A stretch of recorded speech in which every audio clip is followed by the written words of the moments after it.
Allez, c'est l'heure de parler sport et ou de mieux si c'est né sur Innov Télévision. Madame, monsieur, bien le bonsoir et bienvenue à votre messe sportive hebdomadaire Samedi Sport, édition spéciale Coupe d'Afrique de Nations Côte d'Ivoire 2024. Les Léopards de la RDC ont été tenus en échec d'entrée face aux Chipolo Polo Boys de la Zambie. Score final, un but partout. On va débriefer les contours de cette rencontre et puis nous parlerons des Lions de l'Atlas qui ont été impeccables face aux Tanzaniens. Score final 3-0. Les poulains de Walid Regragui entrent en force dans cette Coupe d'Afrique de Nations. Et à la fin, vous aurez droit au top 5 des meilleures réalisations de cette première journée. Ce sera peut-être à vous de faire le choix de la meilleure réalisation. Et pour ce faire, quoi de mieux que d'être accompagné sur ce plateau, Claudio Mangula, comme à l'accoutumée. Bonsoir et bienvenue. Bonsoir Sam, bonsoir aux téléspectateurs. Je suis très heureux et très content en tout cas de les servir encore une fois de plus en cette année. Et pourquoi pas parler de la Coupe d'Afrique des Nations. Parler de la Coupe d'Afrique des Nations et à ma gauche pour une première avec moi, Timothée David Louemba. Bonsoir et bienvenue sur Innov Télévision. Bonsoir Sam et j'ai profité pour dire bonsoir à Claudia Mangula. Bonsoir Timothée. Aussi bonsoir à toute personne qui est branchée pour suivre Samedi Sport de ce soir. Allez, c'est un plaisir de vous avoir vous deux sur ce plateau. Allez, pour commencer, on va prendre cet élément, notre premier élément de cet énième numéro et on se retrouve tout juste après. Pour leur première dans cette Coupe d'Afrique des Nations 2024, les Léopards de la RDC ont été tenus en échec par les Chipolo Polo Boys de la Zambie. Plus entreprenants, à l'instar de leurs 25 tirs, le plus grand total de cette première journée, les poulains de Sébastien Desabre ne se sont contentés que d'un nul d'un but partout. La réalisation congolaise étant l'œuvre de Yohan Wissa, le meilleur joueur du match, après un service impeccable de Cédric Bakambu. Livré à la presse, Lionel Mpassi, Samuel Moutoussamy ainsi que les sélectionneurs Sébastien Desabre se sont exprimés librement sur la rencontre. Ça fait partie du métier, ça fait partie de l'apprentissage et on va bien se reposer pour attaquer le prochain match. Non, c'est la CAN qui vient de commencer, c'est notre premier match. Donc c'est vrai qu'on aurait préféré marquer plus de buts, évidemment.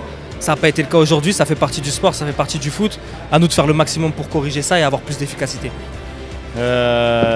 Effectivement, on a eu beaucoup d'occasions, on a fait une erreur et malheureusement on a pris le but sur la seule erreur qu'on peut faire parce qu'on n'a pas concédé d'occasion. Je pense qu'on a bien joué au football, on a montré une bonne image du football congolais. Après on a pêché effectivement dans la finition, on a fait rentrer plusieurs attaquants, mais ça n'a pas suffi. Une entame qui doit servir de leçon pour les fauves congolais qui joueront le Maroc, une des nations favorites de cette CAN, demain à 15 h de Kinshasa. Allez, de retour sur ce plateau, vous venez de voir la rencontre qui a opposé les Léopards de la RDC face aux Chipolo Polo Boys de la Zambie. Score final, un but partout. Je commence avec vous, Timothée Louemba. Quelle a été votre impression après cette entrée en liste des Léopards de la RDC? Mon impression était tellement bonne parce que la RDC, c'est que la RDC a produit. Moi-même, je ne m'attendais pas que la RDC puisse dominer tellement forte. L'équipe des Zambiens, on a eu plusieurs occasions de marquer, mais malheureusement, par manque de réalisme, nous n'avons que concrétisé qu'une seule occasion. Et si vous regardez avec les stats, la RDC, c'est 25 tirs pour 6 cadrés et 1 but. La RDC 25 tirs, c'est la nation qui a plus tenté lors de la première édition. Après la RDC, il y a eu l'Égypte avec 21 tirs. Après l'Égypte, il y a eu l'Algérie et les Mali avec 16 tirs. Moi, je dirais que la RDC a prouvé de bonnes choses. Mais juste pour problème de réalisme, on a passé à côté de notre rencontre. Allez, pour Timothée David Louemba, je reviens vers vous, Claudio Mangula. 25 tirs, 6 cadrés pour un seul but. Est-ce que, selon vous, ce ne serait pas une performance un peu contrastée au vu de l'ensemble du match des individualités de Léopard? Je vais un tout petit peu paraphraser ce que j'ai vu sur les réseaux sociaux. On a parlé de tiki-taka n'est pas but. Raisonner dans une façon où on peut toucher la balle, faire un bon jeu, mais après n'est pas être très réaliste comme ça. Je pense que ce n'est pas trop bon signe, surtout si on joue une équipe qui n'est pas jouée. C'est-à-dire que c'est nous qui avons la balle, nous avons les possibilités de nous créer des occasions, nous avons les possibilités de peaufiner ou d'essayer de mettre en place une stratégie pour déjouer un tout petit peu ce bloc bas, rappelons-le, zambien. Mais après, le manque de réalisme a été constaté sur le terrain. Je pense que dans le jeu, c'est beau de le louer parce qu'on n'a pas eu en face un adversaire qui pouvait tenir face à nous. Mais après, qu'est-ce qu'on a fait de la balle qu'on nous a laissée? Donc, je pense que il faudrait pour l'entraîneur essayer de revoir et tirer des leçons. Déjà, il aurait fallu pour lui tirer des leçons depuis le match amicaux. Mais après, il faudrait encore tirer des leçons pour ce match-là parce que l'adversaire n'est pas moindre. Le prochain adversaire, bien sûr. Mais on va quand même le dire par rapport au match amicaux. Les Léopards qu'on a vus hier face à la Zambie, côté collectif, c'était quand même plaisant, quand même beau à voir, même si les buts ne s'en ont pas suivis. Oui, moi j'ai constaté cela depuis le match contre le Soudan, le match aller à la défaite. Je pense qu'on avait un jeu, on avait un rythme, on avait des animateurs offensifs, on avait un poumon médian, mais après c'est toujours ça en fait. Lorsque vous avez un compartiment qui est visiblement fort, vous pouvez en avoir aussi un qui n'est pas assez virevoltant, qui n'est pas assez productif, et après c'est le football. Je pense que le jeu de la RDC il est plaisant, il régale bien sûr, mais il faudrait encore que ça suive. C'est comme un Maroc qui vous joue un jeu du début jusqu'à la fin, et il y a des buts qui s'en suivent, peut-être même le Sénégal également. Ok, je vais revenir vers vous, Timothée. Claudia a dit que le jeu est plaisant. Je crois que la majeure partie des gens qui ont regardé cette rencontre ont été éblouis. Ça faisait très longtemps qu'on n'a pas vu des séquences de jeu telles que face à la Zambie. Mais il y a un petit pépin parce que j'ai eu à discuter avec certaines personnes qui avaient regardé cette rencontre. Certains sont tiqués par le fait qu'avant, les Léopards ne jouaient pas trop bien comme ça, mais il y avait quand même des résultats. On était habitués, je vais donner l'exemple du match contre le Gabon, qui avait monopolisé le ballon. On était vraiment en difficulté, mais on a eu à marquer à 2 reprises et à valider notre place pour cette Coupe d'Afrique. Est-ce que ça change un peu de rythme? Avant, c'était on joue un peu mal, mais on gagne quand même, on marque 2 buts. Mais cette fois, on joue bien, mais il n'y a pas de réalisation. Comme j'avais dit d'entrée déjà que ce qui nous a manqué, c'est le réalisme. Et lorsque vous regardez la rencontre contre les Gabon, on était plus réaliste que les Gabonais. Du coup, on peut dire que le beau jeu n'est pas... On peut dire que les beaux jeux en soi, c'est quoi? C'est quoi le beau jeu? C'est faire passer la balle. Ça aussi, laissez-moi un peu parler. Okay. Vous voyez, lorsqu'on regarde le football, nous sommes animés et nous avons envie de voir les gestes techniques, les combinaisons, les phases des jeux qui sont parfaites. Mais la perfection d'une phase de jeu vient lorsqu'on arrive à marquer. Exactement. Et ce qui a plus manqué à la RDC, c'est le manque d'expérience. Comme je l'avais dit, comme je vais continuer encore de le dire, c'est le manque d'expérience. Vous avez une équipe qui a 24 joueurs, dont 20 joueurs, c'est la première fois, le coach l'a dit que la plupart des joueurs, c'est leur première CAN. Et vous avez l'occasion du but zambien. Si notre gardien était plus expérimenté, ça n'aurait pas entré. Je vous explique. Tu pars en contact avec l'attaquant et puis l'attaquant te touche. Okay. Certes que vous avez touché l'attaquant en premier, mais il y a eu choc. Pourquoi pas rester encore quelques temps sur l'heure de jeu? Pourquoi pas laisser quelques temps? Il pensait peut-être qu'il allait avoir le temps de... Il pensait que les temps... Et là, il y a aussi l'intelligence... Et puis, il y a aussi la nonchalance de défenseur. Hein. Il y a eu l'intelligence de Daka qui a joué. Daka a vu que... Vous avez vu où était Gédéon Kaloul dans cette action? Gédéon Kaloul était resté très haut. Alors que lui, il est le latéral qui devrait être là. Daka a su voir que la défense de la RDC... Non, c'était dans l'aile des... c'est dans l'aile opposée. Non, c'était dans l'aile des Kaloulou. C'était du côté gauche, je crois. C'était pas du côté gauche, c'était de l'autre côté. Si vous regardez, vous verrez que c'était de l'autre côté. Le but, oui. Le but est venu sur le côté... regardez, si vous regardez l'action, vous verrez que la remise ne s'est fait pas du côté de Masuaku. La remise s'est fait du côté des Kaloulou. Que vous aurez le plaisir de voir. Je pense qu'on est en train de le voir on va voir qui aurait raison. Vous voyez, en fait, il y a ce manque d'expérience qui a joué, mais en soi que on a bien joué. Chancel Mbemba parlait des finales, mais il faut se rappeler, comme on dit dans un dicton du football, que la finale ne se joue pas, la finale se gagne. Et les prochains adversaires, c'est le Maroc. Et sinon, nous n'arrivons pas à bien tirer davantage ce que nous avons empêché, ça va pas être très bon pour nous. Allez, on va essayer un peu avec Claudio Mangula d'épingler certaines des individualités de cette rencontre. Le jeu a été beau. On a vu la RDC être un peu serein. On n'est pas habitué à ça dans le passé.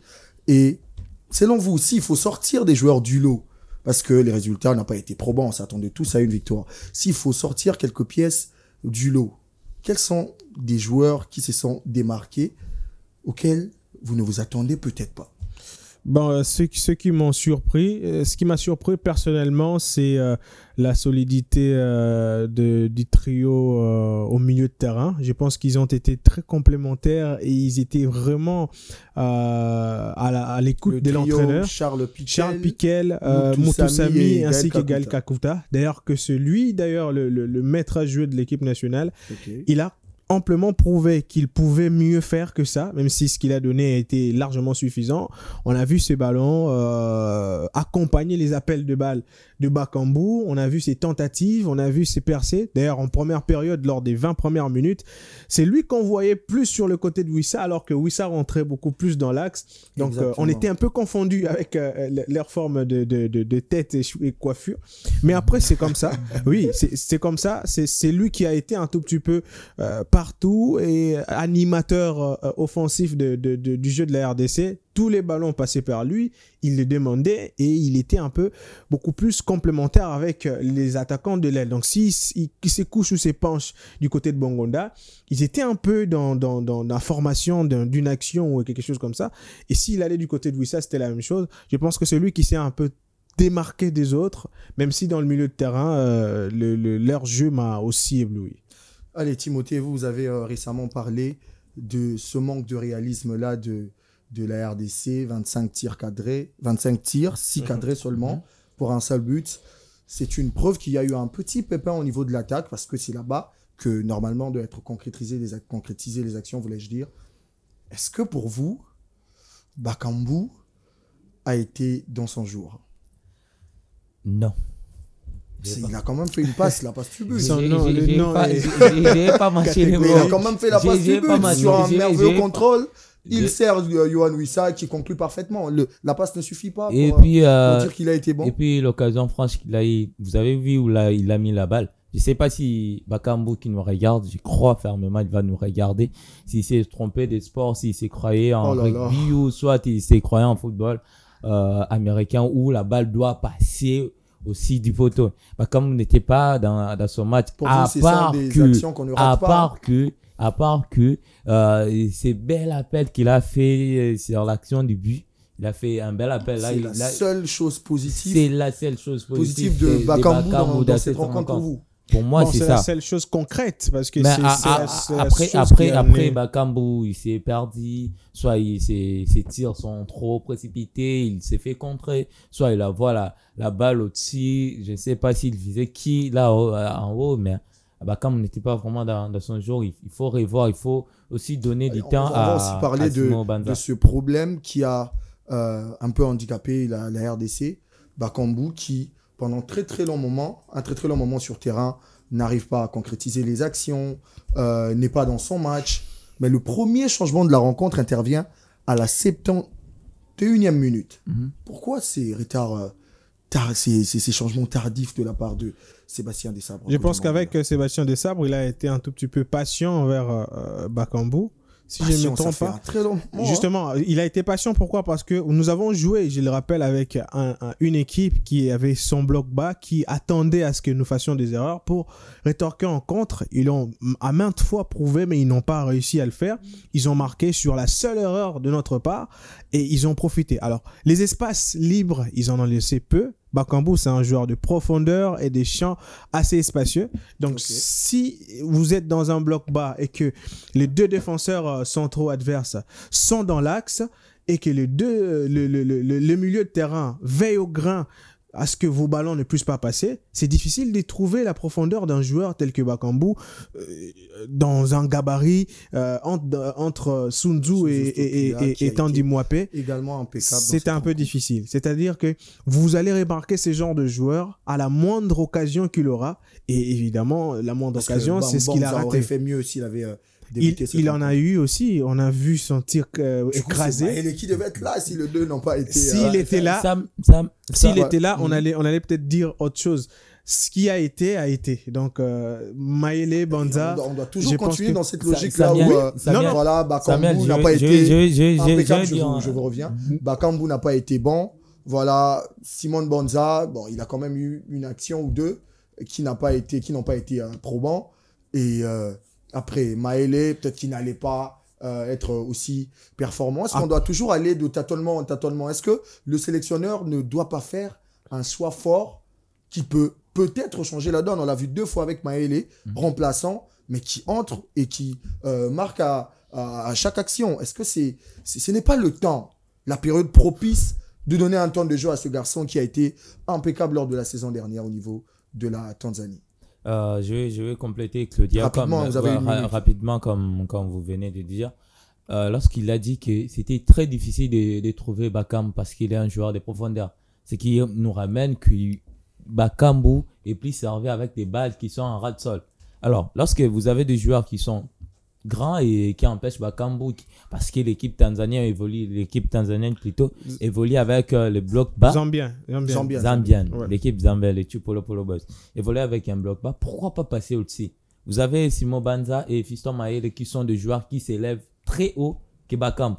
Là, je ne crois pas il y aura des contradictions. Pourquoi pas les mettre si tôt? Pourquoi pas chercher et tout cela, parlant de la patience des Sards, on pouvait changer toute la ligne. On pouvait changer toute la ligne et puis changer tout. Et pour la question du tâtonnement, là, je crois que Bakambu et Kaku, doivent avoir encore une chance. Genre, ils doivent fatiguer un peu la défense et puis Banza ou Maëlé lorsqu'ils vont entrer pour que ça puisse changer quelque chose. Je peux dire en 30 secondes, est-ce que le sélectionneur a pêché au niveau des changements, surtout en fonction du temps où il a commencé à changer un peu ses joueurs sur le terrain? Pêché, je pense que oui, c'était un peu tardif.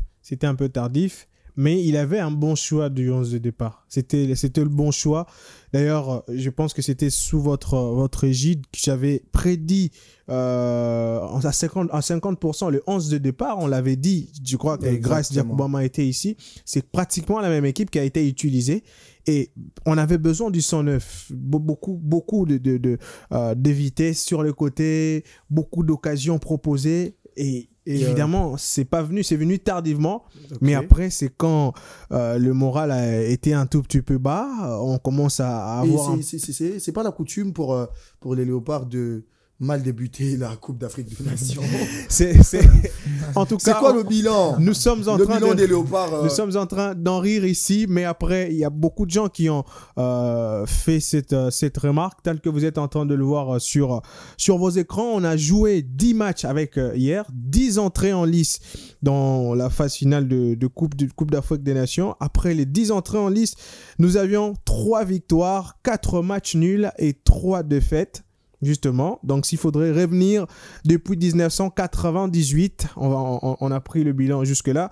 On a un 2-1 face au Togo, justement en 1998, 0 but partout face à l'Algérie en 2000. En 2002, c'était 1-0 en faveur du Cameroun.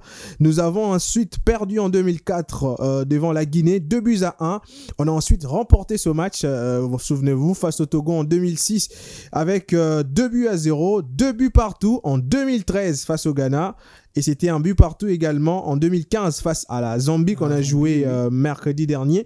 1-0, rappelez-vous, en 2017 face au Maroc.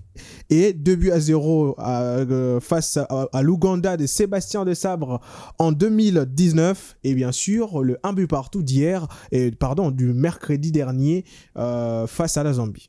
Voilà, vous avez vu le bilan des Léopards pour leurs entrées en lice en Coupe d'Afrique des Nations depuis 1998. Un bilan de 3 victoires, 4 nuls plutôt. 4 nuls. Et 3 défaites. Allez, c'en est fini pour notre premier sujet. On va maintenant parler du Maroc, le prochain adversaire de la RDC. Mais avant cela, on prend cet élément, on revient tout juste après.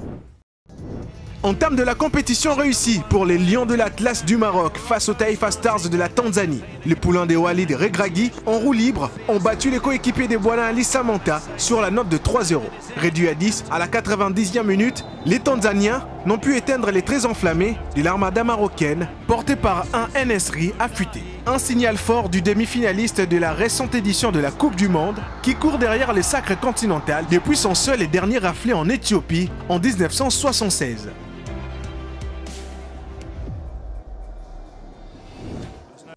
Allez, vous venez de le voir, les Lions de l'Atlas du Maroc ont rugi face au Taifa Stars de la Tanzanie. La foudre de Walid Regragui s'est abattue sur les Tanzaniens. Score final 3-0. Est-ce que Claudio Mongula, ça ne vous fait pas froid au dos de voir le Maroc être aussi aisé face à la Tanzanie alors que c'est notre prochain adversaire? Mais alors qu'aussi c'est l'un des favoris de la compétition. Donc non, je pense qu'il n'y a pas de surprise là-dessus. On l'avait prédit que ça ne sera pas facile pour les Taifas. Et après, c'est ce qui s'est passé sur la pelouse. Ils ont été un tout petit peu réveillés en seconde période. Mais le Maroc a pris le dessus après l'expulsion d'un Tanzanien. Mais ce n'est pas seulement ça, c'est juste que c'est une équipe qui est assez complète dans son compartiment. Il y a le même arsenal qui est utilisé dans le 11 de départ. C'est ce qu'on peut aussi retrouver en compensation sur le banc. Et je pense que Regragui a toutes les armes possibles pour aller concurrencer les grandes nations aussi favorites dans cette Coupe d'Afrique des Nations. Et pourquoi pas passer par la RDC pour y parvenir. Mais après, c'est quand même un adversaire qu'on connaît bien. Il y a quand même beaucoup à dire entre le Maroc et nous. Et on a d'ailleurs vécu une récente histoire pour la bataille pour une place à la Coupe du Monde au Qatar. Exactement, en 2022. Et avant ça, j'ai parlé de la CAN 2017 où on les avait battus d'entrée. Donc, je pense que c'est quand même, je ne dirais pas une affaire de famille, mais c'est quand même une coutume. Donc, on le sait, on le connaît. Et on ne saura dire qui est favori, bien, même si sur le papier, c'est le Maroc qui est largement favori, de par ses précédentes prestations, son invincibilité. De la Coupe du Monde. Voilà, donc voilà. Mais après, c'est l'Afrique à la CAN. Tout est possible. On l'a vu d'ailleurs avec les différentes rencontres lors de cette première journée. Donc, ça peut aussi se faire face à la RDC. Qui sait? Allez, Timothée Luemba, le bilan des deux équipes en match officiel, je précise, c'est 3 victoires pour la RDC, 7 nuls et 4 victoires pour le Maroc. Est-ce que c'est un bilan qui, dans la logique, ne doit pas effrayer la sélection nationale congolaise? Non, ça ne doit pas effrayer notre sélection au vu de la performance réalisée lors de la rencontre contre la Zambie le mercredi. Et lorsqu'on regarde encore la rencontre que les Marocains ont réalisée contre les Tanzaniens, c'est purement logique que les Marocains arrivent à battre la Tanzanie. Mais si on se donne des quoi pour aller très loin, si on se donne des quoi pour battre cette équipe, quelque chose qui sera pas... insinuez quand vous dites si on se donne de quoi pour battre ces équipes? Quels sont les éléments que Sébastien Desabre doit ajouter à ce qui a été produit face à la Zambie qui peut titiller cette foudre marocaine? La concrétisation. Les réalismes. Ah, c'est seulement ça. Seulement ça. Mais ça sera une autre défense, ça sera une autre équipe. Et puis la concentration. J'avais dit, lors d'une rencontre de football, vous l'aviez dit où? J'avais dit lors de mes récents interventions, lors d'une rencontre du football, l'équipe qui arrive à bien profiter des erreurs de l'autre de son adversaire, et puis l'équipe qui reste la plus concentrée sur l'heure de jeu, c'est elle qui arrive de gagner. Par exemple, les Marocains ont profité des cartons rouges des Tanzaniens pour remettre 2 buts. Même occasion pour même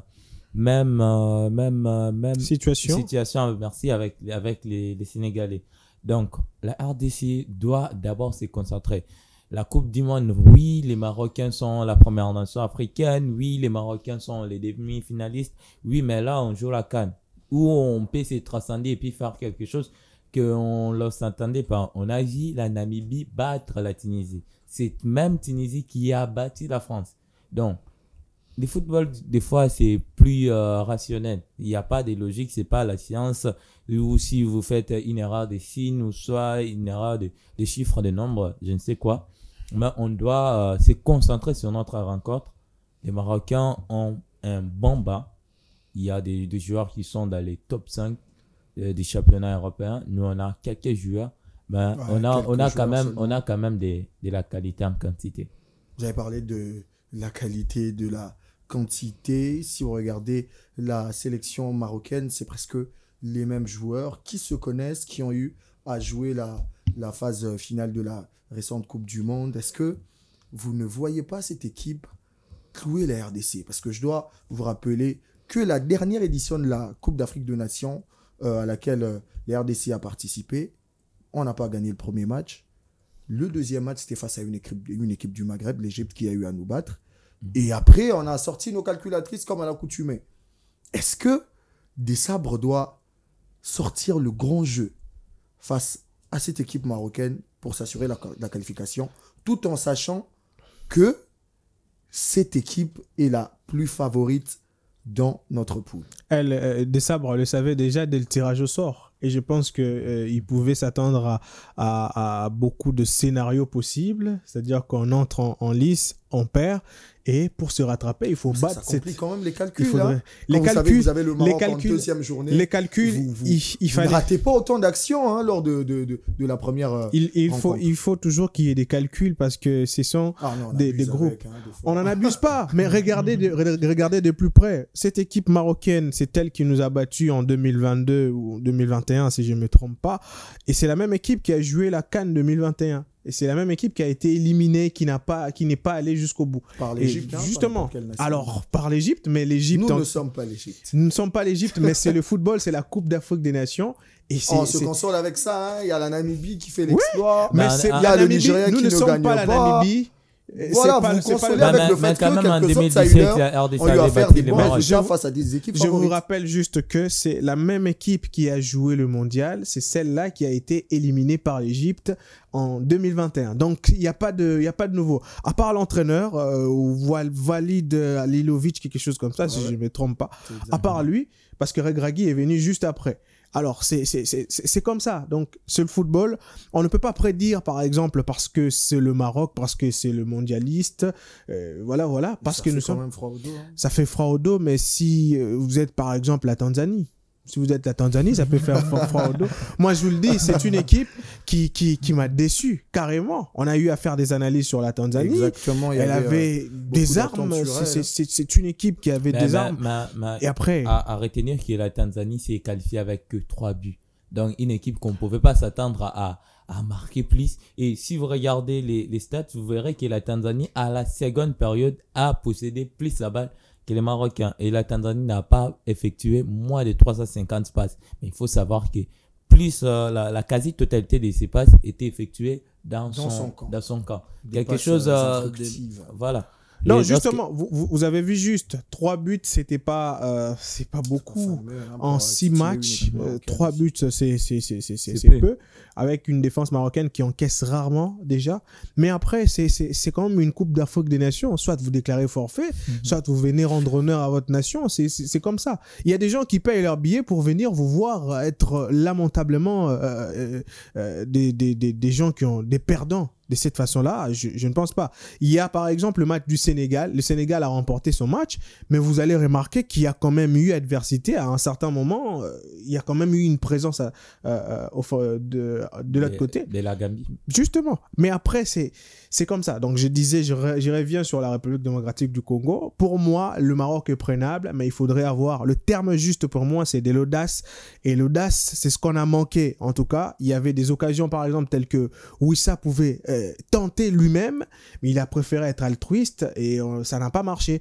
Alors que un Katompa ou un Simone Banza peut faire l'affaire, ou peut-être même Kalala Maele, tel que vous l'avez aussi dit. Donc je pense qu'il faudrait pour l'entraîneur essayer de travailler ce côté concrétisation, réalisation. On peut beau avoir beaucoup de passes, mais face au Maroc, quand ça marque pas, ils peuvent rapidement rétorquer. On l'a vu au Stade de Martyrs lors des éliminatoires de la Coupe du Monde, où c'était sur la première occasion en contre de cette équipe en deuxième période où ça fait mouche. Donc on peut quand même avoir des armes pour concurrencer cette équipe. Et je pense que c'est à l'entraîneur de faire les bons choix.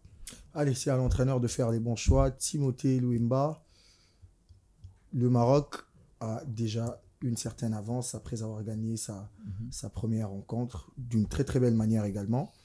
Et pour vous, quels sont les changements que le sélectionneur doit apporter pour qu'on ne refasse pas les mêmes erreurs? Je rappelle qu'on a eu un sérieux problème de concrétisation. On a été l'équipe qui a plus tenté au but, mais qui a marqué n'a même pas marqué ne serait-ce que 2 buts, 25 tirs pour 6 cadres seulement et une réalisation. S'il faudrait que le sélectionneur fasse des changements pour aborder la rencontre contre le Maroc, quels sont les compartiments de jeu qui doivent être modifiés pour qu'on ne refasse pas les mêmes erreurs?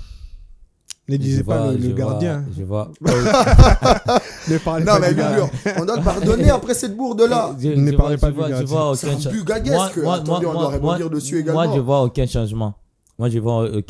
Vous avez déploré la présence de Bakambu qui n'a pas été efficace. Bon, Vous ne le voyez pas sur le banc, si vous m'avez on lui est bien place écouté, j'ai dit que Bakambu et Kakuta peuvent jouer le rôle de fatiguer l'adversaire avec que Banza, Mayele, parce qu'on a souvent tendance lorsqu'on vous a dit sort. que les Marocains vont se fatiguer. Bon, ils sont pas des robots. Moi, je sais On qu'ils a sont les des, atouts. Le Bakambu qu'on a vu, ils sont des humains. les Bakambu qu'on a vus On face a à vu la aussi Zambie, on a vu aussi fatigué. les Wissa qui est là. Bah, une chose, les changements, vous avez bien dit. Moi, je vois pas des changements. Donc on des doit reconduire joueurs. le même 11 de départ. On doit. Avec Lionel on Passy. doit reconduire. Et la personne qui m'a plus marqué, c'est Inonga Baka. Dans le bon ou le mauvais côté? Dans le Parce bon que côté. C'est du Bakambu, non? C'est dans Dans ses les- propos. dans- Il y a dans quand même une bah bonne oui. chose. Et à côté, il y a quelques Dans les bons quelques côtés, pépins. moi, je m'y attendais pas que Inonga Baka puisse réaliser un tel match. Je pensais que vous alliez parler de sa bourde parce qu'il rate le ballon avant que le Et ballon il n'entre. rate les ballons, il n'était pas juste concentré.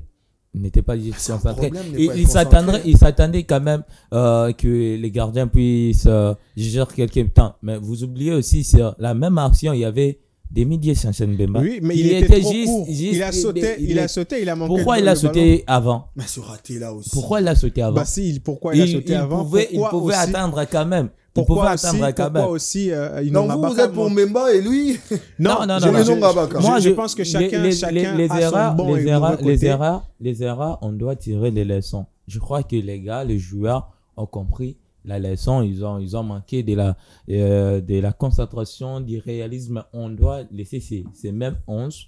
Et après, mais une chose, Oui. un message Oui. au sélectionneur de Sabre, il faut regarder, il faut faire sortir le joueur lorsqu'il est fatigué. Tu ne pouvais pas carboniser, oui, ça, et après les faire sortir aux dernières secondes ou soit aux dernières minutes. Mais est-ce qu'il vous a dit qu'il était fatigué? Vous avez vu les signaux? Vous avez vu les signaux de ce qu'il Est-ce que, faisait. allez, Claudio Mangoula, vous êtes d'accord avec lui par rapport à la prestation d'Inonga Baka? Je crois qu'il n'était pas attendu à ce niveau-là. Beaucoup de personnes étaient un peu réticents par rapport à sa titularisation, mais on a quand même vu un Inonga Baka impeccable. Oui, je pense qu'on a déploré ici qu'il y avait un problème de complémentarité entre Mbemba et ses pairs. Aussi, permettez-moi de vous couper la parole. Dylan sera de retour. Dylan Batovintika sera de retour face au Maroc. Est-ce que, voilà, ça ne va pas un peu casser le rythme qu'a eu Chancel Mbemba à jouer avec Inonga Baka? Je ne pense C'est pas. pas le temps d'échanger. Je pense Moi, pas. je crois pas que c'est pas le temps d'échanger. Parce que ce que Inonga et Mbemba ont fait, ils ont quand même fait une petite cohésion. Et on doit laisser d'abord cette équipe et puis on verra. Dylan, Chancel, ce sont des bons paire mains. habituée, hein. C'est la paire habituelle. Moi, je pense que d'ailleurs, ce n'est pas, on n'est pas obligé, on n'est pas vraiment obligé de garder la même paire. Pourquoi? Parce que en face, c'est pas la même équipe non plus.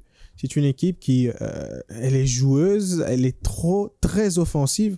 Et si par rapport à la préparation sur la feuille de l'entraîneur, il pense que Dylan est plus costaud pour stopper par exemple un En-Nesyri, c'est lui qui voit son équipe. Hein. Je pense qu'on peut rester avec le même 11 de départ. Mais s'il faudrait enlever quelques pions, par exemple le retour de Dylan, ça va beaucoup faire parler. Et voir un tout petit peu comment est-ce qu'il faudrait s'engager avec les changements. Vous voyez? Donc je pense que voilà, c'est dans le bon. Donc je pense que les 11 de départ, on peut le garder ou modifier carrément l'axe avec les retours de Dylan. Voilà. Un petit mot pour compléter Claudia qui a dit en que 30 secondes, en 30 secondes, c'est pas la même équipe. Il faut aussi se rappeler que Inonga Baka est les centrales qui courent les plus rapides que les autres. Donc, devant, il y aura aussi un certain Anesri qui court très vite. Il faut d'abord avoir un central qui court très vite, c'est un atout. Et aussi un central qui saute haut, parce qu'un Anesri saute très haut. Voilà, les dernières décisions sera de la part de l'entraîneur Sébastien Desabre, République démocratique du Congo, Maroc, le dimanche 21 à 17h. Allez, on a clos ce sujet. On va, pour terminer cette émission, parler des 5 meilleures réalisations de cette première journée. Les choix ont été faits ici avec l'équipe d'Innov Télévision. On va vous permettre de voir cela en illustration et puis on va revenir tout juste après.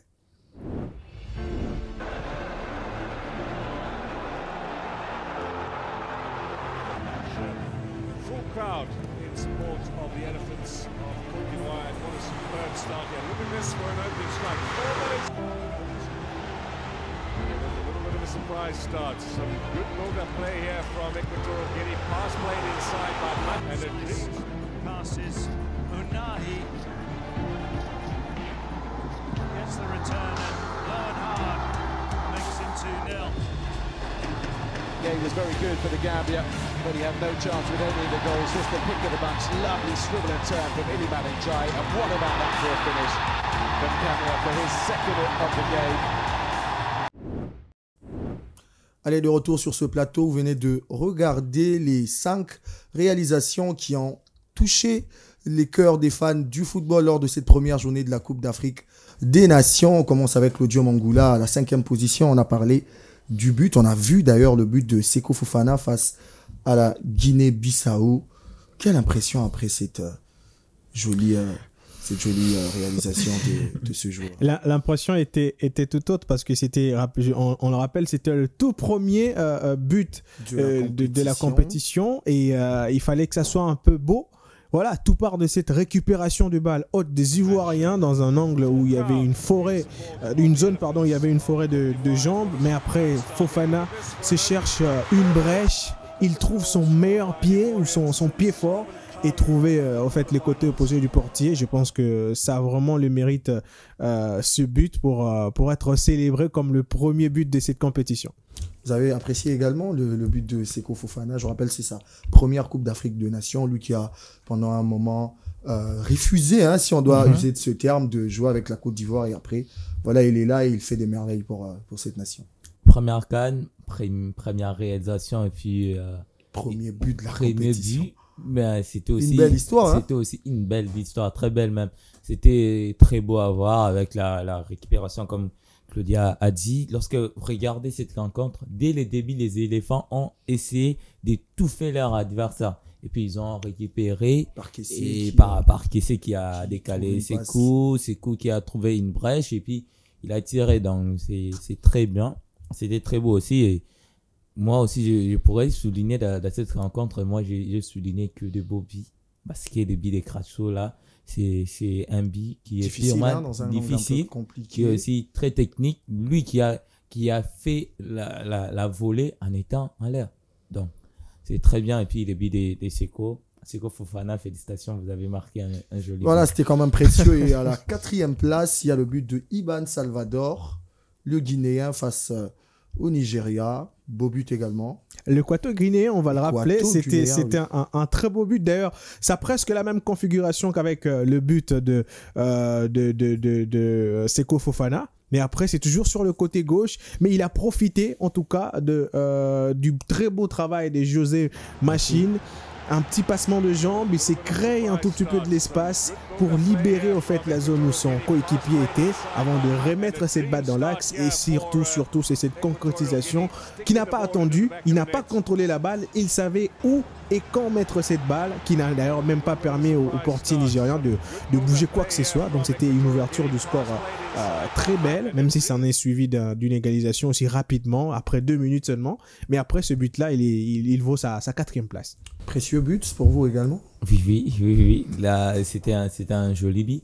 Il faut voir aussi que le but a été embelli par l'action que José Machine a fait. Okay. Il a fait les passements des jambes et puis il a donné une passe à la Modric, un extérieur du pied que Ibad Salvador, un joueur que la RDC connaît depuis, je peux dire 2015, il a remis le gardien de là où il venait. Donc c'est là. Difficile pour le gardien. Voilà. Il a ciblé le premier poteau.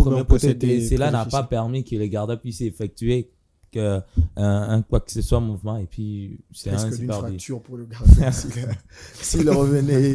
Et à la 3e position, il y a Bagdad Bounedja, l'Algérien, qui a ouvert le score face à l'Angola. Joli but pour vous? Joli but, oui. On a aimé, surtout tout part de cette relance de Youssef Belaïli. La relance, c'est ce qui fait la différence. Aussi, il faudrait jouer sur le couac de la défense angolaise qui a raté un tout petit peu son dégagement. Et Bounedja a attendu qu'un seul rebond pour ne plus avoir des questions à se poser. C'est l'extérieur du pied, sans réponse. Et voilà, c'était d'ailleurs l'ouverture du score de l'Algérie. Un très joli but également. Du même avis. Avec Claudia, Bounedja a littéralement chicoté la balle. Depuis le début de la rencontre. Je parle, on a d'ailleurs raté le but qui allait être le but du tournoi. Oui, c'est juste après ce but-là. Pour hors-jeu, un merveilleux centre de Youssef Attal. C'était millimétré, hein, ça pourrait être le but. Contrôle, retourné acrobatique. Voilà, un geste qui est très difficile à réaliser au football lorsque vous êtes dos du poteau, donc vous ne savez pas où est le gardien. Voilà, le premier but, vous avez apprécié. Oui, j'avais apprécié, mais les seconds aussi. Les seconds qui étaient le but, qui était retenu et puis validé. Si on pouvait interchanger, ça allait être le but de la compétition. Mais moi, je préfère excusez-moi, mais je préfère le but qui a été validé. Le premier. Oui, parce que ça vient d'une relance, en tout cas, très intelligente dans le dos de la défense. Un appel de balle aussi très intelligent, et aussi le réflexe de ne pas contrôler la balle, de la laisser perdre un tout petit peu de la vitesse avec ce rebond. Et un seul rebond suffit pour avoir... Juste la balle était, on pourrait dire, si on parlait de la cuisine, que la balle était chaude, ça devrait quand même être un peu refroidi pour la manger. Justement. Voilà, à la 2e position, le chouchou du Sénégal, Lamine Camara, qui a crucifié la Gambie avec son doublé. On parle ici de ce merveilleux but sur la passe de Iliman Ndiaye, joueur marseillais. Quelle réalisation pour ce garçon qui est très très bon depuis un très long moment. Très bon, il régale. Et évidemment, c'était lors de ce 3e but du Sénégal, tel que vous l'avez dit, face à la Gambie. Mais encore une fois de plus, il fallait compter sur un slalom d'Iliman Ndiaye sur son côté, une petite roulette, des petits crochets, jusqu'à ce que toute la défense gambienne, ou presque, se hâte vers lui avant de donner cette balle en retrait pour Lamine Camara. Encore une fois de plus, une très belle concrétisation derrière, puisque il y a un poteau, il y a beaucoup de gens devant, et c'est lui qui cible la lucarne, et cette lucarne, elle a été très bien trouvée. Très bien trouvée, la lucarne par Lamine Camara. Oui, très très très bien trouvé. Lorsque je regarde ces buts, je me vois à sa place. Non, pas à sa place. Pas à sa place. Pas à sa place, mais je me vois en NBA une action que il y a Clay Thompson et Stéphane Kirik qui fait quelques crosses. Après, il remet la balle en dehors de la raquette. Et puis, il y a 3 points. Et c'est ce que Ndiaye a fait. Ndiaye est venu, il a remis la balle à Camara qui était en dehors de la surface, qui a envoyé une frappe qui a caressé les filets, qui a caressé la lucarne, qui a lavé même. Je pourrais dire que c'était très beau. C'était très beau à voir. Voilà, c'est un garçon qui est très très bon depuis un très long apprécié, moment, très apprécié par le public sénégalais. Je voulais effleurer un peu le cas de nos chouchous ici, nos talents, qui n'ont pas peut-être la même chance de participer à ces grandes compétitions. Mais bon, voilà. C'est le Sénégalais à la 1re position pour terminer avec cette brèche. Ounahi Azzedine. Quel joueur, ce garçon. Quel joueur, mais quel but. Mais quel but. C'était le premier match de la dernière journée du dernier jour de cette première journée. Évidemment qu'il fallait en tout cas compter sur lui, et il a fait savoir. C'était le 2e but du Maroc face à la Tanzanie, et il a compté évidemment sur cette passe d'Amin Adli. Ils étaient bloqués quasiment à l'entrée de la surface sur le côté droit, mais après il a sollicité 1-2. Aussi longtemps qu'on lui a remué les ballons, c'est là qu'il va lancer cette frappe à ras de sol dans l'autre côté et permettre aux Lions de l'Atlas de mener 2-0 à cet instant-là, mais c'était encore fabuleux. Plat du pied impeccable d'Azedine Ounahi pour vous également. Impeccable, parce que Ounahi a allogé toute la tête du gardien de la Tanzanie, Manula. Il a allongé la taille des Manula. C'était très beau à voir avec Linde, comme Claudia vient de le dire, avec Adli qui l'a remis. Aussitôt que les joueurs marocains, Ounahi recevait la balle, aussitôt il tirait. Je ne crois pas qu'il avait fait une touche de trop. Donc dès que la balle est venue vers lui, il a tiré directement. Mais quelle intelligence, il faut trouver les ras de sol parce que les autres personnes pourraient chercher l'autre coin. Moi, ce que j'aime dans cette action, Sam, c'est la proposition en fait d'Ounahi pendant que toute la défense de Taïfa était sur sa ligne. Je pense que l'action elle est bloquée, mais il donne la balle. Déjà que Amin Adli lui demande la balle, on le voit, il s'est dit je suis là, propose. Il lui donne la balle et aussi longtemps, il se propose pour faire un appel sans balle avant qu'on lui la donne dans l'intervalle pour qu'il c'est du beau, comme quelqu'un le dit, du beau.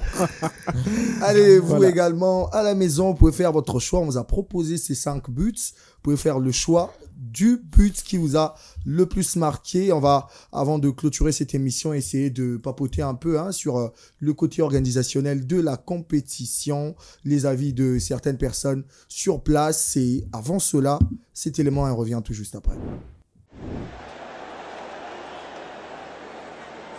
Une semaine déjà, depuis que la plus grande fête africaine de football a débuté sur le sol ivoirien. Le fan, venu de plusieurs nations, affuble les stades et jonche les rues pour jouir de la beauté de cette 34e édition de la Coupe d'Afrique des Nations. Invités à cette fiesta, les supporters et animateurs congolais, présents lors de la rencontre de la République démocratique du Congo face à la Zambie, soldée par un nul d'un but partout, se sont montrés très confiants quant à la suite de la compétition de leur équipe et ont exhumé leur liesse en entonnant des chants et en exhibant quelques pas de danse. Une ambiance festive qui caractérise cette CAN Côte d'Ivoire 2024, dit de l'hospitalité.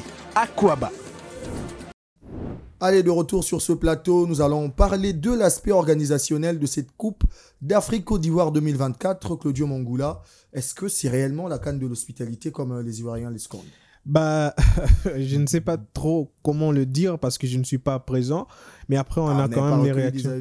Oui, on a quand même des réactions de ceux qui étaient avec nous, ce qu'on connaît, qui habitent déjà là-bas, qui disent que l'ambiance n'est pas trop mauvaise, et que ça se passe bien.